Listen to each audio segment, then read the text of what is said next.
Jack, j'ai très peu de temps à vous accorder. Que voulez-vous? Lorsque j'ai sonné, vous m'avez dit que vous n'étiez pas habillé. Je n'avais envie de voir personne. Écoutez, je suis très pressée. Alors que faites-vous ici? C'est au sujet de Diane. Pourquoi ne pas vous adresser à elle? Je ne peux pas. Pourquoi? Je ne suis pas sûr de pouvoir lui faire confiance. Jack, c'est mon ami. Vous ne vous attendez tout de même pas à ce que je la trahisse. Pourquoi vous me regardez Je comme suis ça? étonné de vous voir aussi nerveuse. Votre femme est passée chez moi. Elle m'a gentiment menacée. Mais je suppose que je ne vous apprends rien, n'est-ce pas? À vrai dire, nous sommes séparés depuis un moment. Oh, s'il vous plaît, Jack. Elle a dû s'empresser de vous raconter ce qu'elle a entendu lorsqu'elle s'est lamentablement cachée dans le Phyllis placard est de en Diane. prison, Isabella, et elle n'en sortira que pour assister au procès. Mais elle m'a effectivement raconté ce qu'elle a entendu. J'ai besoin d'en avoir confirmation. Voilà, c'est terminé.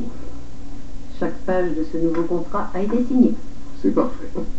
Je passerai à la banque afin de récupérer votre exemplaire et je vous le rapporterai. C'est gentil. C'est agréable de faire des affaires avec vous.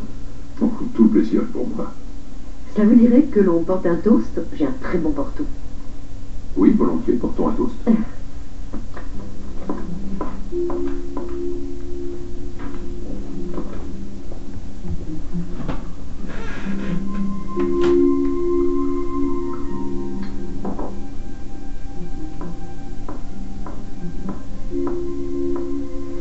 Tenez, santé.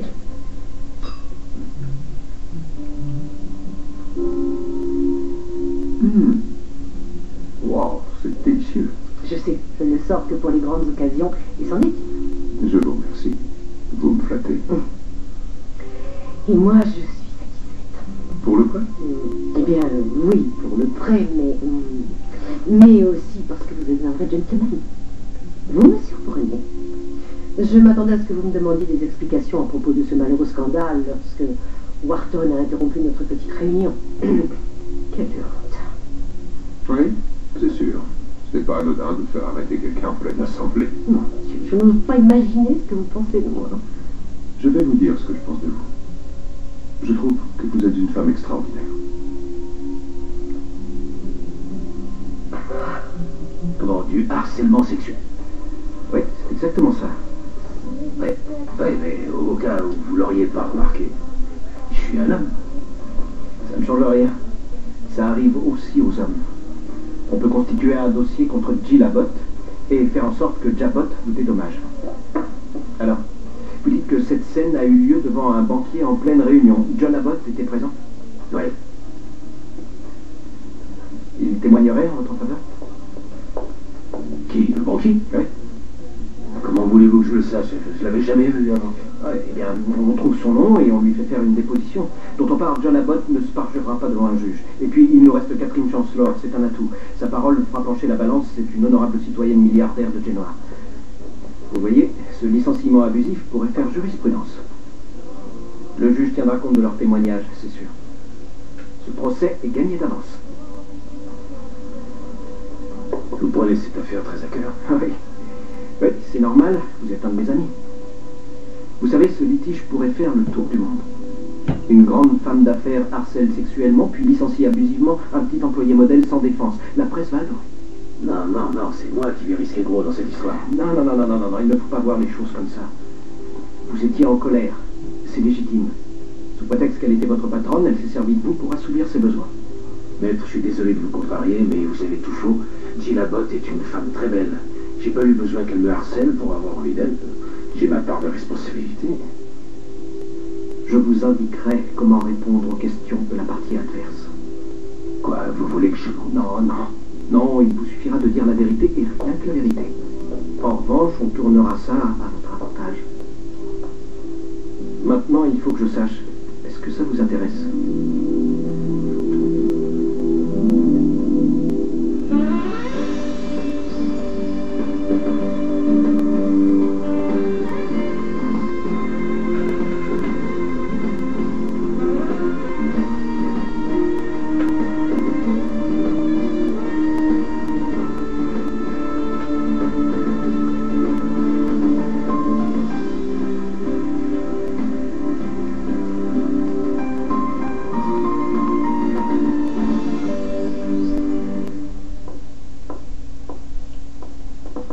Bonjour. Bonjour Victoria, que faites-vous ici? Je viens de donner mon sang et comme vous êtes juste à côté...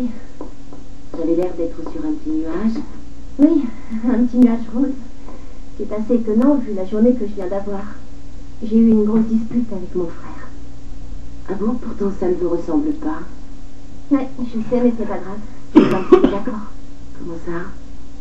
Oh, c'est une longue histoire. Vous vous souvenez de ce garçon dont je vous ai parlé, Diego? Ah oui, vous m'avez dit qu'il avait des sentiments pour Sharon. Oui. Tenu absolument à faire éclater la vérité au grand jour. D'ailleurs, je vous ai répondu de ne pas vous en mêler. Exact. Et alors? On est tombés amoureux.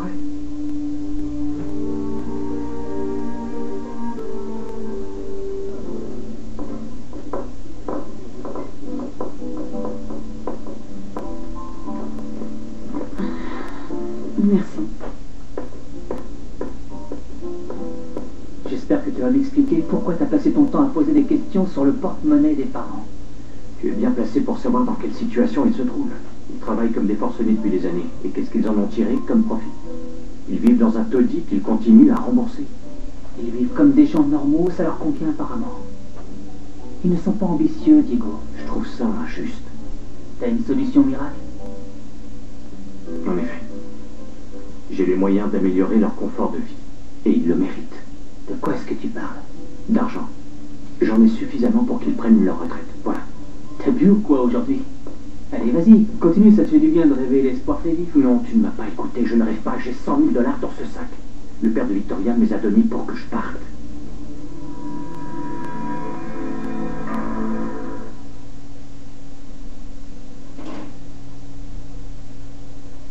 Odette, toi, est-ce que tu dis Nova? Moi, je dis non, madame. Ben moi, mes amis, j'en ai beaucoup. Merci. Alors, qu'en dites-vous? Je vous remercie de vos conseils, mais ça ne tente pas. Quelle raison? Parce que c'est ridicule. Un type peut harceler une femme, l'inverse est difficile. Vous seriez surpris. S'il vous plaît, oubliez cette histoire. En toute objectivité, vos droits ont été bafoués. Vous avez quand même perdu votre emploi ainsi que votre logement, et tout ça à cause d'une manipulatrice qui veut sauver les apparences. Vous ne méritez pas qu'on vous traite comme ça. Et puis, pensez aux dédommagements colossaux que vous obtiendrez. J'ai compris. Bon, si vous refusez, je ne vous en voudrais pas. Vous avez peur. J'ai juste envie de tirer un trait sur toute cette histoire. C'est pas la fin du monde. J'ai fait du bon travail, ça me permettra d'obtenir des recommandations favorables. Je m'en sortirai. Tenez ma carte.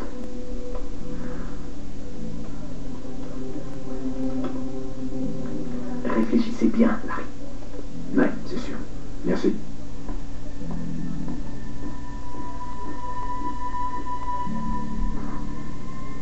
Vous êtes en train de vous moquer de moi, Federico Jones.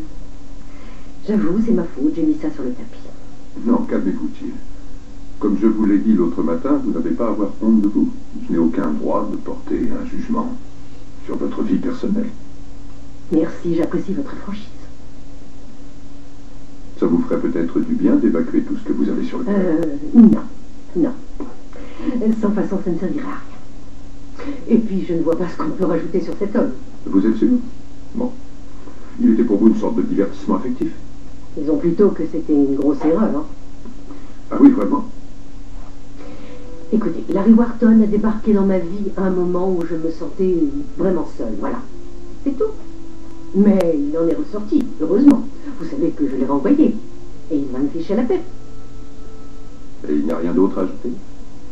Qu'est-ce que vous imaginez? Eh bien, ce type ressemble à un voyou. Excusez-moi de vous dire ça, mais il n'a aucune éducation parce qu'il vous a forcé la main.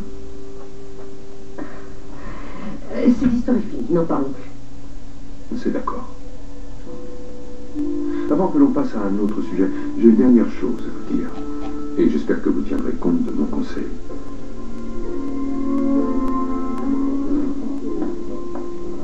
Tu trimbales 100 000 $ dans un sac de voyage, t'es devenu fou, quoi. Je n'ai pas le choix. Monsieur Newman est venu me trouver. Il m'a offert cet argent pour que je parte. Et que tu oublies Victoria. T'as pigé. Je ne me doutais pas qu'il me détestait à ce point. 100 000 $, c'est une somme conséquente pour se débarrasser d'une personne gênante. Aide-moi, je ne sais pas quoi faire. Est-ce que tu l'aimes ou pas? Bien sûr que je l'aime. Alors ça répond à ta question. Oui, mais justement, si je l'aime, je me dois de m'en aller. Elle ne peut pas choisir entre sa famille et son petit ami. Nous avons déjà parlé de tout ça, Diego. Tu crois que Victoria apprécierait ton départ? Imagine la peine que je lui ferais. Imagine la réaction de son père. Elle en serait malheureuse. Elle est au courant pour l'argent? Pour l'argent? Non, elle n'est pas au courant. T'as l'intention d'obéir aux ordres de son père? J'ai retourné ça dans tous les sens. Je n'ai qu'une seule option. Tu sais que j'aime Victoria. Je suis pas celui qui Tu n'as n'a pas le droit de parler à sa place. Oui, mais imagine que sa famille ne m'accepte jamais. Je peux faire plein de choses avec cet argent. Pourquoi ils agissent comme ça? Je comprends pas du tout. Les Newman ne sont pas aussi snobs que les parents de Brittany. Je me rappelle d'une chose. Un jour, tu m'as dit que tu avais fait une gaffe. C'était quoi? Non, arrête, Raoul. J'essaie juste de comprendre pourquoi son père veut te chasser. Qu'est-ce que tu... Ça suffit. Arrête, si terrible que ça pour que tu refuses d'en parler. Oui, en effet, mais tout ça, c'est du passé. C'est fini. Tu leur as volé quelque chose. Pour qui est-ce que tu me prends? Explique-moi au lieu de me laisser supposer n'importe quoi. D'accord. J'ai fait l'amour avec Sharon Newman. C'était stupide. Je regrette de l'avoir fait. Ça nous a apporté que des ennuis. Maintenant, arrête de m'ennuyer avec ça.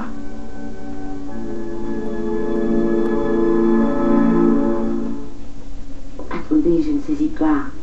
Diego et vous, vous êtes amoureux? Je sais, cette relation doit vous paraître étrange. Et donc, il n'éprouvait aucun sentiment pour Sharon? Oui et non. Il s'est bel et bien passé quelque chose entre eux, mais ce n'était pas de l'amour. Et nous deux, c'est arrivé bien après. Vous avez confiance en cette femme? Oui, c'est un homme bien. Dites-moi, est-ce que Nicolas est au courant que Diego est sa femme? Oui, il le sait. Sharon le lui a dit. Quoi? Elle n'a pas pensé une seconde à Nicolas et à ses enfants. C'est incroyable parce qu'elle peut être égoïste parfois. Elle est très perturbée, mais je n'ai pas envie de parler de ça. Ah oui, je comprends ce que vous ressentez. Mais je déteste voir souffrir mon frère. J'ai beaucoup de peine pour lui, je suis sincère, mais c'est Sharon qui est allée faire des avances à Diego et non l'inverse. Enfin, il aurait pu repousser ses avances. Il aurait dû y réfléchir, c'est certain. Ah, et ma vie, elle ne compte pas? Moi aussi, j'ai le droit d'être un peu heureuse, non? Vous êtes certaine que ce garçon est honnête avec vous? Vous avez confiance? Ah.